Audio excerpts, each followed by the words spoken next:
All right, everyone.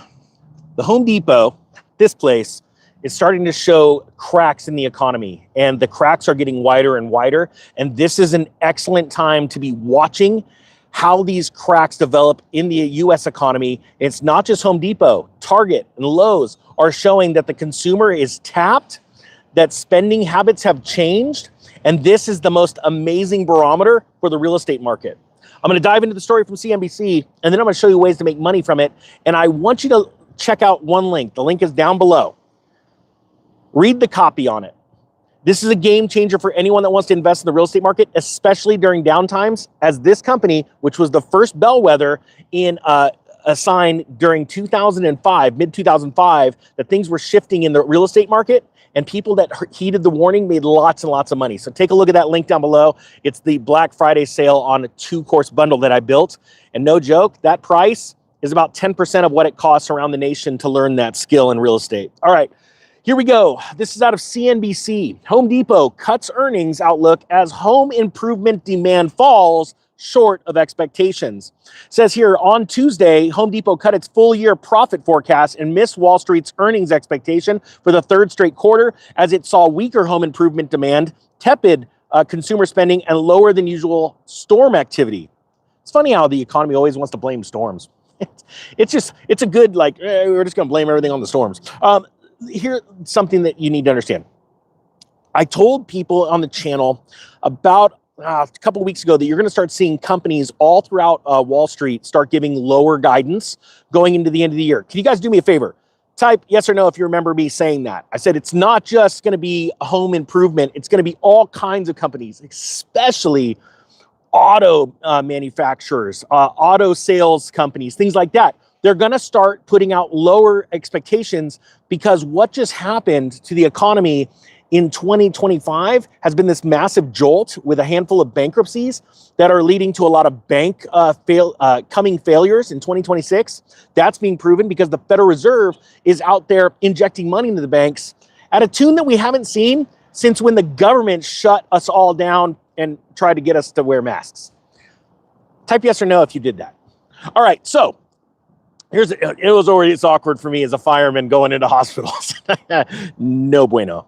All right, here we go. The retailer said it now expects full-year sales will climb about 3% and comparable sales, which take out the impact of one-time factors like store openings and calendar differences, to be slightly positive, slightly. And remember, as they're tuning their word fork, for lack of better terms, they have to really work on their linguistics when they put out these earnings as to not panic investors and cause them to sell. And if their shares plummet, they're in a lot of trouble. Okay, they got loans tied to that kind of stuff. It's no bueno for not only Home Depot, but all these other different companies. All right.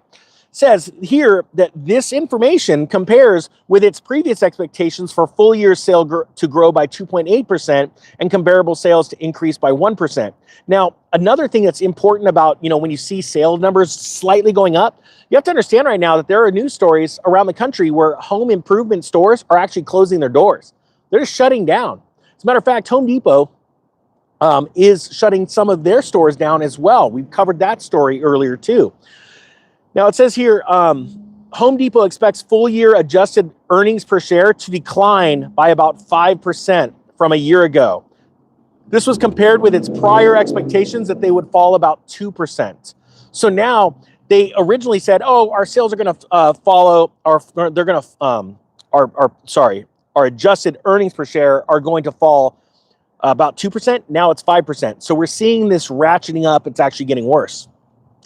Says here in a CNBC interview, the CFO, Richard McPhail, can't make that one up, said the retailer previously, can you imagine that interview?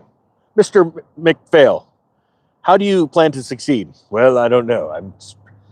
Okay, anyway, sorry, my mind's going different places. He says here, it's also anticipated, he says, higher sales of roofing materials, generators, and other supplies that typically sell before and after seasonal storms are just not doing well because the storms aren't there. So when you're a company that's expecting storms and all of a sudden the storm isn't coming for you to sell generators and roofing supplies, maybe the storm's at your footstep. And maybe there's a lot more going on here than meets the eye. And we're going to find out the truth as they said, oh, earnings per share down 2%. Now it's down 5%. So it's getting worse and worse. What's it going to be like in January when those numbers actually come out? I honestly think we're going to see 6, possibly 7% a decline in earnings per share with Home Depot. All right, with that being said, check out that link down below. It'll teach you a way of investing in tax liens and tax deeds that 99% of real estate investors don't understand. And you can literally start with as little as 250, 300 bucks at home, register for these auctions, find the auctions and bid on them. And they pay incredible interest rates, way better than your bank, way better than bonds. It's an incredible way to learn about buying real estate. And then you could actually go to auctions in person or online and buy properties for like as low as 10 cents on the dollar. This is really happening. This is way better than foreclosure auctions, okay? You're buying the properties directly from the counties because people didn't pay their taxes on the property. This is an incredible way. Check it out. Links down below. And that is the Black Friday sale. And I don't know how long it's going to run. The Economic Ninja is out.